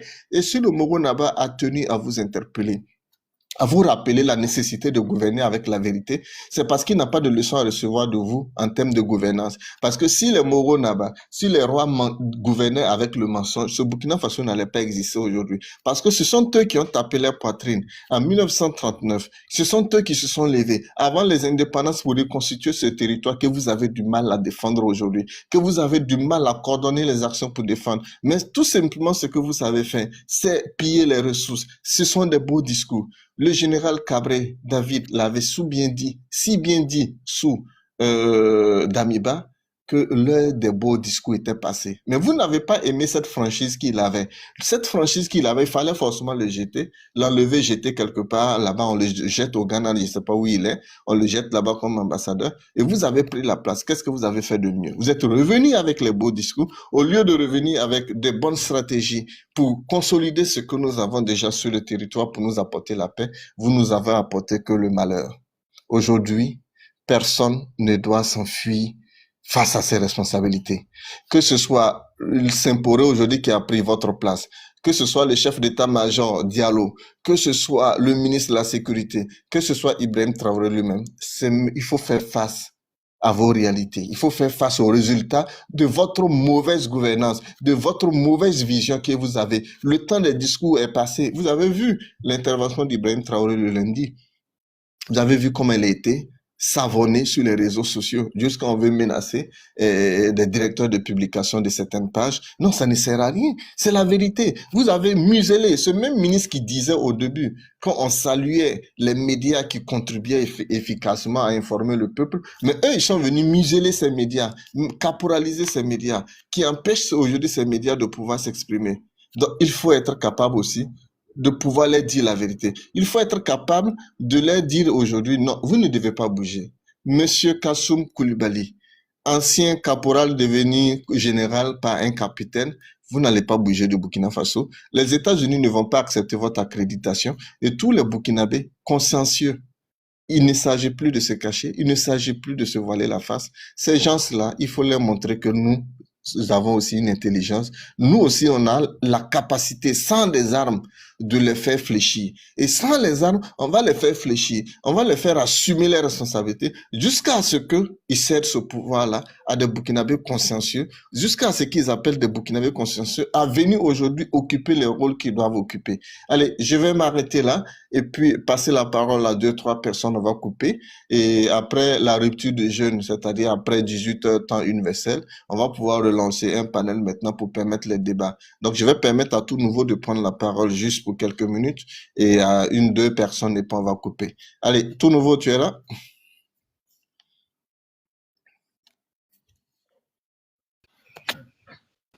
Oui, le bonsoir Burkina Débat, bonsoir à tous. Bonsoir, bienvenue. Voilà. Ça veut dire que bonne soirée à tous et bon jeûne, bon mois du Ramadan à tous les musulmans. Voilà, qu'Allah facilite, voilà, dans la compréhension. En tout cas, merci à tous d'être là, voilà, pour les éveils de conscience qu'on a l'habitude de faire. Voilà. Comme on le dit, Yoromain. Parce que aujourd'hui, on voit que certains veulent s'enfuir du pays parce que rien ne va. Yoromain. Voilà, il va falloir qu'ils restent pour qu'on subisse ensemble. Voilà. Nous, en tout cas, on ne va pas cautionner ces actes-là. Voilà. On va les dénoncer. Voilà. On va les dénoncer. Voilà. Il ne faudrait pas que... Voilà. Parce que si ceux qui ont vu aujourd'hui au Burkina, ils pensent qu'ils sont responsables. Voilà. Ils sont bien responsables de leurs actes. Donc, il va falloir qu'ils restent parmi nous pour qu'on puisse voilà, répondre à nos actes. Parce que bien vrai que non, ils sont venus, ils ont pris le pouvoir. Voilà, ils ont eu à berner la population. Bien vrai que nous autres, bon, on n'est pas tombés dans les charmes. Voilà, on resterait toujours conscient, on resterait toujours burkinabé et intègre, comme on a l'habitude de le dire. Voilà, mais même si eux, aujourd'hui, ils ont perdu leur intégrité, nous, on maintient la nord. Ok. En tout cas, on voudrait ici dire merci à tous ceux qui sont là. Voilà, tous les frères de lutte. Voilà, pour les bravos. Voilà. Non, la lutte n'est pas facile, mais on continue. Voilà, tant que ces personnes n'ont pas décidé de déposer le Burkina là où ils l'ont pris, on ne les laisserait jamais en paix. On va toujours les poursuivre, on va toujours les traquer pour qu'ils déposent notre pays là où ils l'ont pris. Parce qu'aujourd'hui, le Burkina a besoin de vivre, pas de mourir, pas de périr, pas de souffrir. Voilà, donc on va en parler. Aujourd'hui, on nous fait savoir que l'ex-ministre de la Défense prétend, voilà, rejoindre les États-Unis en tant qu'ambassadeur. Mais vous voyez, Burkina Débat l'a dit. Voilà, c'est une manière de pouvoir, voilà, fuir le pays. Voilà, ça veut dire que se préparer pour les futurs sorts.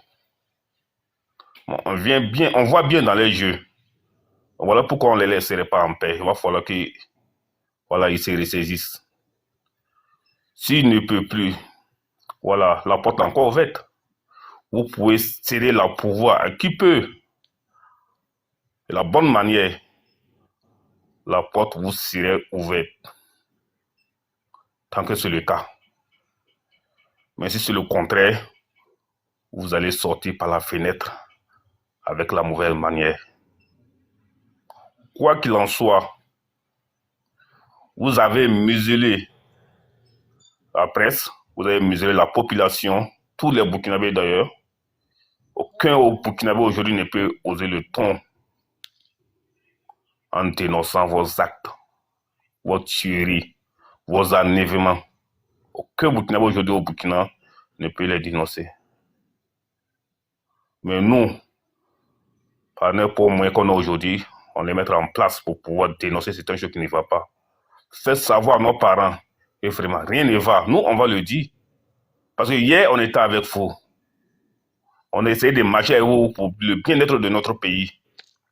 Mais aujourd'hui, on a compris que ce n'est pas le cas. Parce que vous avez préféré aujourd'hui abandonner les Burkinabés pour pouvoir remplir vos poches. Mais vous allez remplir vos poches. Mais où est-ce que vous allez, voilà, bouffer cet argent-là? Nulle part dans ce monde-là. Peut-être que dans les prisons, peut-être. Mais quelle est l'importance de cet enrichissement-là? Je ne vois pas. Mais je pense bien qu'on vous ait donné assez de temps. Même la politique, les politiciens ont fermé leur bouche. Sinon, si hier, on avait dénoncé, ou bien un mois après votre prise de pouvoir, si les Burkinabés avaient forcé pour vous quitter, d'autres Burkinabés viendront nous dire que non, que oui, si Ibrahim restait, jusqu'aujourd'hui, on n'en serait pas là. Mais on vous a donné tout ce temps-là. Vous avez fait vos preuves. Vous avez jeté tous vos cartouches. Il n'y a plus rien à céder. Vous voyez vous-même que le mensonge même est fini. Nous, on n'a pas besoin de le dire. Vous-même, vous le savez très bien. Aujourd'hui, vous n'avez plus rien à dire aux Burkinabés. Il ne s'est pas venu nous parler des usines. Voilà, où le cacao va bien. Mais, attends. Combien de Burkinabés aujourd'hui au Burkina connaissent même le cacao? Moins de Burkinabés. Sauf ceux qui ont fait la Côte d'Ivoire. Vous pensez que les parents de Divo savent ce qui veut dire cacao? Non, ils ne connaissent pas. Ce n'est pas de leur ressort. Ces parents-là, c'est-à-dire qu'ils ne font qu'aller au champ, élever les bétails pour se nourrir. Mais si aujourd'hui, on se bouclise à Koulouba, on fait savoir au Burkinabé qu'aujourd'hui, le cacao burkinabé va bien. Voyez-vous comme c'est ridicule? En tant qu'un soi-disant chef d'État. Excuse-moi tout nouveau. Burkina Débat, le live est en pause, ça va sauter. On peut continuer de taboter massivement. Oui, le live est en pause voilà. avec. Okay. Voilà, merci bien. Voyez-vous? Oui, aujourd'hui, tout nouveau, on va accélérer un peu, comme on va couper avec le carême, c'est un peu suffisant. Voilà, on accélère un peu, juste quelques minutes d'intervention chacun, et puis voilà, on va reprendre à 18h, 19h pour mieux discuter. Donc, vas-y. Ok, merci bien. Voilà, comme je le disais, voilà, c'est-à-dire que, comme on a l'habitude de le dire ici, on doit tous se donner des coudes pour avoir plus d'équilibre pour combattre ces personnes-là. Les combattre, c'est pas de les insulter. Non, avec la manière. Quand il dit avec la manière, c'est les réveiller. C'est pour que ces personnes-là prennent conscience de leurs actes. On ne serait pas là pour les pardonner demain. Ça, je le dis haut et fort. Ils vont tous répondre à leurs actes. Hier, on a condamné certaines personnes. Ils seront aussi condamnés demain. Ok, Burkina Faso, je vais m'arrêter là, comme voilà. Le doyen est là, voilà, pour qu'on puisse avancer. On aura plus de temps ce soir-là.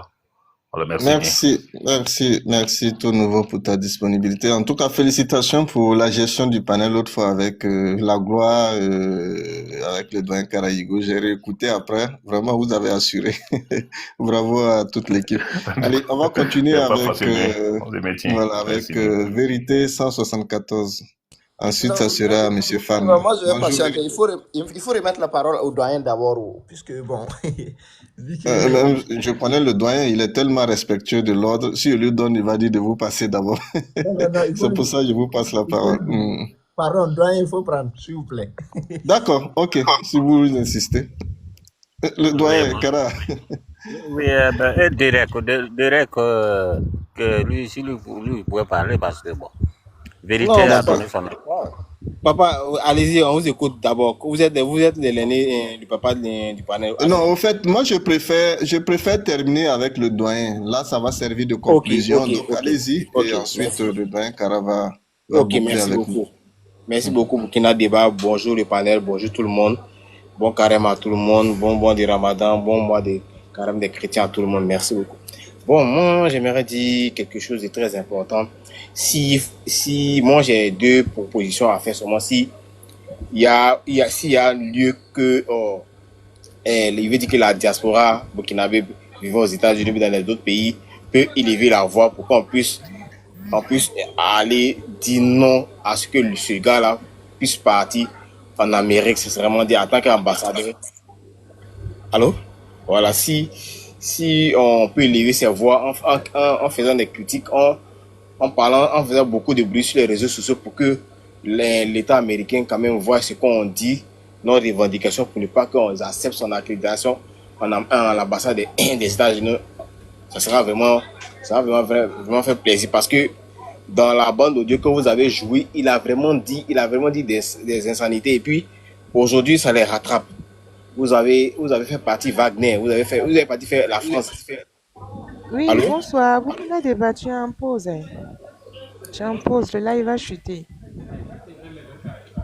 Burkina Débat, tu m'entends? Non, allez-y. Non, j'étais en train de faire quelque chose, ne vous inquiétez pas. Allez-y. Ok, il n'y a pas de souci. Donc, comme je le disais tantôt, si on peut élever leur voix pour qu'on puisse nous écouter quand même, que d'interdire ce gars-là sur l'entrée du territoire américain, ça va beaucoup faire plaisir parce que c'est eux qui ont fait ce coup d'État. On ne les a pas forcés, on ne les a pas appelés de venir gérer ce pays-là. C'est eux qui se sont levés, en toute honnêteté, ils se sont levés sans que personne ne les demande leur avis. Ils sont venus aujourd'hui, ils ont acheté des armes qui ne sont pas utiles au Burkina Faso. D'après lui, ils ont acheté des missiles, des drones aujourd'hui qui ne sont même pas fonctionnels, qui ne peuvent pas aller aider des pauvres populations dans les villes. Donc, arrivé à un moment donné, il faudrait qu'ils viennent répondre de ce qu'ils ont fait avec l'argent du contribuable burkinabé. Parce que, mine de rien, c'est cet argent-là qu'ils ont pris pour acheter des armes. Maintenant, on veut le nommer ambassadeur en tant que mais la guerre n'est pas encore finie. Au moins, on peut comprendre si la guerre est finie, on peut le nommer ambassadeur, mais la guerre n'est pas encore finie. Quand on vous dit non, que la guerre est finie, allez aux élections, vous dites que ce n'est pas fini. Maintenant, la guerre n'est pas finie, puis toi, on te nomme ambassadeur. Ça a quelle fin? C'est à quelle fin? Qu'ils nous prennent quand même des gens de sérieux, c'est vraiment dit, on ne peut pas accepter cela. Et que si vraiment que le gouvernement Trump nous écoute, qu'ils prennent en charge ce qu'on dit, que nous ne sommes pas d'accord pour son accréditation à l'ambassade des États-Unis. C'est vraiment dit qu'ils refusent cela. Moi, c'est mon cri de cœur qui est là. Et puis, qu'ils répondent. La guerre n'est pas encore finie. Tu as acheté des armes en Russie. Viens assumer ce qui était tes actes que tu as posés avec ton neveu. Merci beaucoup. Je vais donner la parole à d'autres personnes.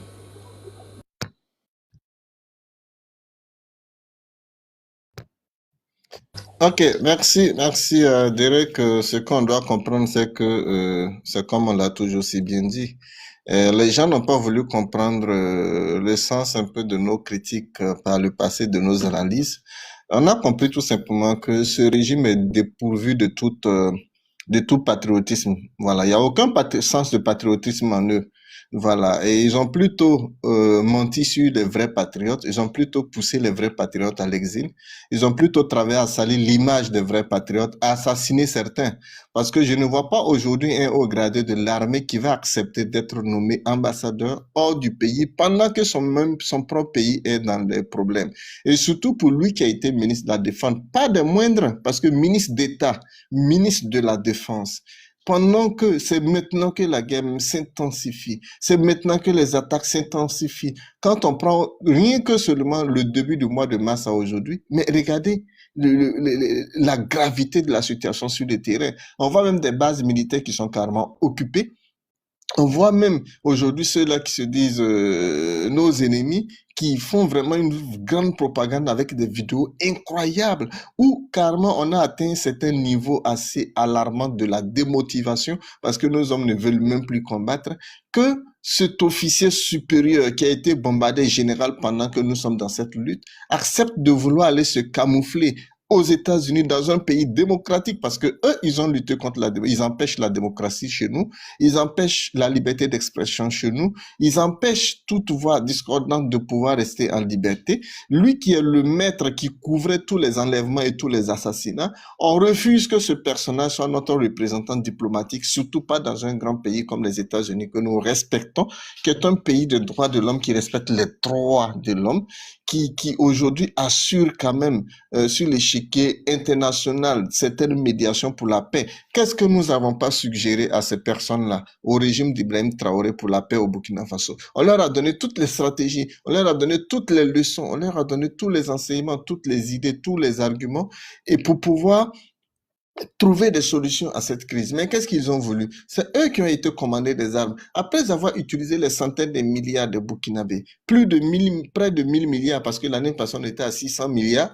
Et donc, aujourd'hui, s'ils ont mis 300, 400 milliards dessus, c'est-à-dire on passe déjà à 1000 milliards, près de 1000 milliards dépensés pour l'achat des armes. Et tu vas abandonner ces armes avec tous les morts que nous avons pour aller t'asseoir aux États-Unis? Mais ils nous prennent pour des idiots. Bon, ils ont pris les gens pour des idiots, mais c'est à nous maintenant de leur montrer que même sans les armes, les civils sont encore plus dangereux que le militaire. Parce qu'on va utiliser des voies légales, et ça que je vous invite, des preuves, des éléments de preuve, ça je vous ai cité juste quelques échantillons. S'il y a des familles qui ont des personnes qui ont été enlevées, il faut les répertorier. Vous pouvez envoyer à Oumar Coulibaly, vous pouvez envoyer à Alassane Konombo, peu importe tous ceux-là qui participent à la lutte à Karayigo, peu importe ceux-là qui peuvent collecter des informations, il faut les collecter et on va demander aux États-Unis de leur montrer une simple démonstration pour dire que quand tu ne respectes pas la vie chez toi, on ne peut pas te permettre aussi de venir chez nous. Quand tu ne permets pas à des gens de s'exprimer chez toi, on ne peut pas t'accepter aussi chez nous. Les États-Unis vont leur démontrer ça, mais c'est à nous d'abord de faire le pas et on va faire le pas. Nous donnons le top départ et la responsabilité revient à vous tous qui écoutez, à ces milliers de personnes qui écoutent sur la radio, à ces milliers de personnes qui vont réécouter, il faut vous lever. On n'a pas besoin forcément d'armes pour faire plier des aventuriers qui sont venus s'aimer que la mort, s'aimer que le désordre. On a bien dit ici, si vous vous rappelez, quand on s'était posé la question de comment le désarmement va se faire au Burkina Faso après cette crise, quand on va trouver des solutions pour pacifier, pour réconcilier les fils du Burkina, c'est les civils que lui, Kassoum, parce que c'est sous son couvert que beaucoup de civils ont été armés. Aujourd'hui, beaucoup d'armes circulent au Burkina Faso, on ne sait même pas où ça y est. Et c'est le même, au lieu de rester pour faire face, parce que tu as apporté une solution, il faut rester là pour continuer à appliquer la solution. Même si tu n'es pas ministre, on peut te créer une cellule à quelque part où tu vas déjà appliquer les méthodes, parce qu'au moment venu, c'est vous qui allez désarmer, c'est vous qui allez pacifier. Vous avez dit que vous avez la solution. On ne va pas vous laisser transformer notre territoire en jungle, où la mort règne à maître, où ce sont les armes qui crépitent matin, midi, soir. On n'a plus droit au dialogue, on n'a plus droit au débat démocratique. Ce n'est que la violence. Et fuir cette violence pour aller se réfugier dans un pays de paix, où il y a le respect des droits de l'homme, nous disons non. Avant que ton filleul ne quitte ce pouvoir, nous allons refuser que vous puissiez vous couvrir de la valise diplomatique, surtout pas au nom du Burkina Faso. Allez, on va passer la parole. Je ne sais pas si, bienvenue, tu veux dire un mot? Parce qu'ensuite, on va clôturer avec le doyen Karayigo pour pouvoir reprendre à 19h. Oh non, je suis au service, donc je ne peux pas parler. D'accord, allez, je comprends, voilà. Allez, on va passer la parole au doyen Karayigo et ensuite on va clôturer. Ok, bonsoir Burkina Débat, j'espère que tu vas bien. Et tout nouveau, la Croix, direct, avec Vérité 174 qui vient de descendre. Bonsoir à tous ceux qui nous écoutent. Et voilà, j'ai écouté le début jusqu'à aujourd'hui. Bon, il y a eu des interventions des ministres de la Défense, même IB que je n'avais pas écouté. C'est aujourd'hui que j'ai entendu en profondeur. Alors, vraiment, sa nomination aux États-Unis, vous savez, bon, qu'est-ce que vous voulez qu'on vous dise? Tout est clair là, on voit que tout est clair. Même ministre qui fait un discours, qui dit qu'ils ont lancé un appel au Burkinabé, qu'il y a eu 100 000 qui se sont présentés, ils n'ont plus que 50 000, que nous sommes prêts, nous, Burkinabé, à défendre notre pays, que seulement on a besoin des armes. On se retourne à qui veut nous vendre les armes. Et nous avons des armes, nous allons libérer notre pays. Il a terminé par le fameux phrase la patrie ou la mort, nous vaincrons. Est-ce qu'aujourd'hui, la patrie est libre? Non. Est-ce que les Burkinabés ne sont pas en train de mourir à l'heure où nous on parle? Si. Est-ce que les zones ne sont pas sous blocus? Si. Certains lacs, on ne peut pas circuler librement sans accompagnement des militaires. Oui. Mais si lui, en tant que doyen qui connaît, qui avait toutes les... Vraiment, quand on écoutait, il avait la baguette magique. Et même si on dit qu'il est fatigué, parce que le jour qu'ils l'ont changé, quand tu lis les commentaires, on dit, bon, ben voilà, tu as fait un beau boulot, il va te reposer. Ok. Quel boulot il a fait? Bon, il y a eu des exécutions, vous avez bien cité, il y a eu des enlèvements. Vraiment, l'armée burkinabé a été divisée pendant que le ministre de la Défense. Ben, connaissance des causes, qu'est-ce qu'il faut? Parce qu'il sent que la suite des régimes s'approche. Et Ibé n'aura pas le temps de sortir avec tous ceux-là en même temps. Parce que ceux qui vont venir là, est-ce que vraiment ils pourront se retenir? Parce qu'ils ont tellement fait du mal aux autres que vraiment, eux-mêmes, ils ont peur que le pire va les arriver. Donc, Ibé est sûr que lui, il va sortir rapidement avec ses adjoints, mais les anciens ministres, parce que quand on va les prendre là, on ne les prévenait pas, on ne les dit pas, on vient tel jour. C'est tout un coup. Donc, c'est pour lui mettre à l'abri. C'est une honte pour lui, hein. C'est une honte pour lui. Je crois que, voilà, moi, je ne peux dire que je ne peux dire que c'est le constat que je fais. C'est une honte parce que la patrie est toujours occupée et lui, il est bien placé là pour être au Burkina. Nous sommes 22 millions. On peut prendre un voyou, nommer à l'ambassadeur aux États-Unis. L'ambassadeur aux États-Unis, quel travail, qu'est-ce qu'il va aller faire là-bas? On a besoin de lui au Burkina Faso. S'il fuit, bon, honte à lui. Aïbe, quand il dit dans ses discours que les anciens, ils prennent les sacs de mil ou de maïs, j'espère, et ils prennent quelques graines, ils jettent aux pauvres gens, aux jeunes, ils viennent parce que c'est des miettes, ils donnent des miettes aux jeunes. Voilà, il a bien dit, c'était le début. Et quand lui, il est venu, 2 ans après, qu'est-ce qu'on constate? Lui, aujourd'hui, c'est le tomate qu'il veut donner à ces jeunes-là. C'est du bleu qu'il veut donner à ces jeunes-là. Alors qu'au Burkina, tout le monde sait, nous sommes tous des Burkinabés. Sauf celui qui n'est pas né, qui ne connaît pas le Burkina profond, chez les villages. Vous avez 95 à 96% des Burkinabés qui peuvent vivre du 1er au 31 sans tomate. Il suffit qu'il a son choumala, qu'il a son haricot, parce que, comment on appelle, gombo sec, vous savez, le gombo sec. Il vient, il pile ça, il a son sel, le sauce de son taux est prêt. Bon, quelques graines que les autres ont jetées, il peut faire farine et se faire son cabato.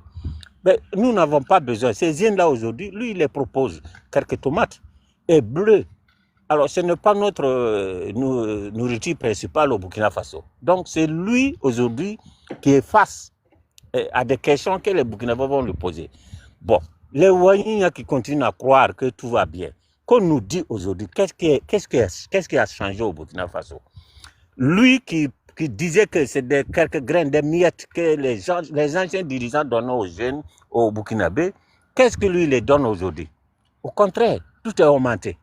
Au moins, ils ont fait en sorte pour que les prix des céréales soient vraiment acceptables. Aujourd'hui, ce n'est pas le cas.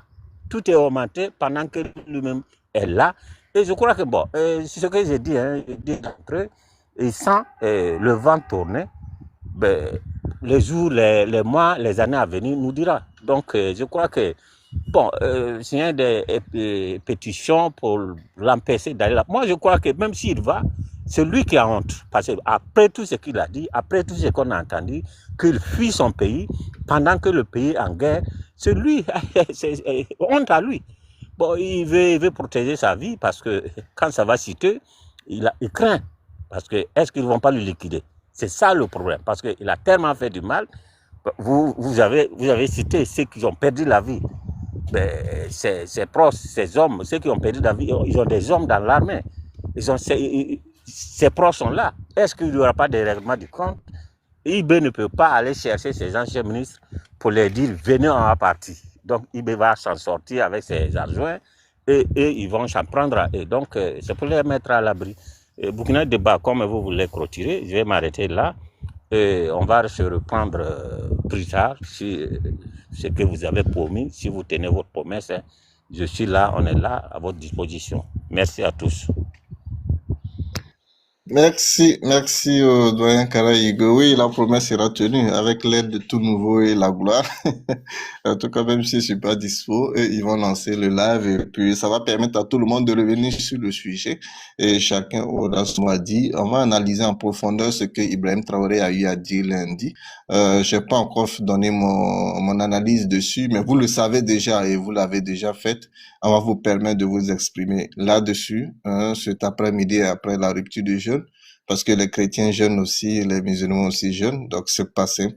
Mais bon, ce sont les premiers jours qui épuisent et tout cela on le fait pour que Dieu nous donne la capacité, la force, l'énergie en tout cas de pouvoir faire face à ce que nous vivons au pays et qui nous donne la force de pouvoir faire barrière à ces assassins, à ces responsables, à ceux qui ont couvert tous ces crimes d'assassinat, parce que le dernier panel, j'avais cité un article de la Constitution ou qui a été modifié en 2023 où Ibrahim Traoré se soustrait de tous les crimes commis sous son régime, c'est-à-dire que même si on porte plainte aujourd'hui en justice, lui, même quand il sera hors du pouvoir, il ne sera pas tenu responsable. Mais ce sont les autres qui sont responsables, c'est-à-dire les ministres, les chefs d'état-major, les commandants, en tout cas tous ceux qui vont être responsables liés à ces crimes commis, ce sont eux qui vont payer. Donc, comprenez automatiquement qu'ils sont en train de chercher à soustraire, parce que déjà, lui, le ministre d'État, ministre de la Défense,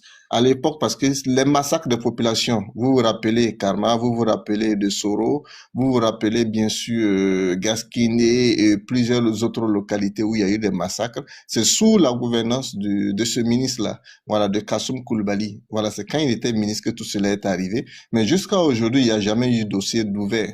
C'est vrai qu'à chaque fois, on nous disait que des enquêtes allaient avoir lieu, mais les enquêtes n'ont jamais eu lieu parce que tous les procureurs qui ont voulu se prononcer dessus ont été amenés au front ou ont été totalement réduits au silence. Et on a tous vu ce qui s'est passé. Et même les enlèvements des magistrats contraints d'aller au front, c'est sous ce même ministre. Les enlèvements des journalistes qui jusqu'à présent ne sont pas encore libres, c'est juste sous ce ministre.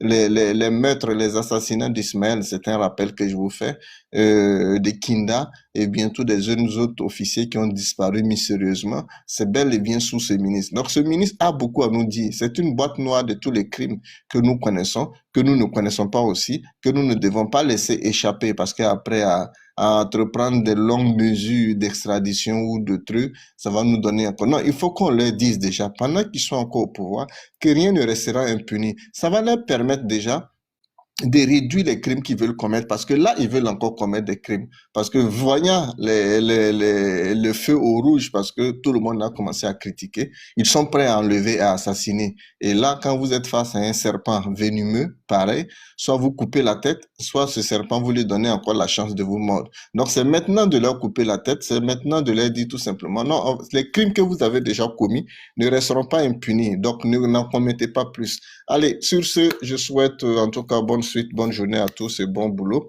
On va se retrouver cet après-midi. Voilà, cet après-midi à partir de 19h, temps universel, 19h heure d'Abidjan, heure de Ouagadougou.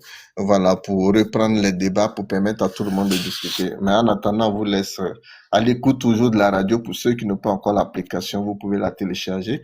Il y a des débats intéressants qui se poursuivent. Vous allez réécouter aussi les interventions de certains de nos amis comme Alassane Konombo et bien d'autres. Des analyses de Hervé Maïka sur l'actualité africaine, tout ça. Et aussi j'invite aussi ceux qui sont à Ouagadougou à se rendre ce soir à partir de 16h à la Bourse du Travail.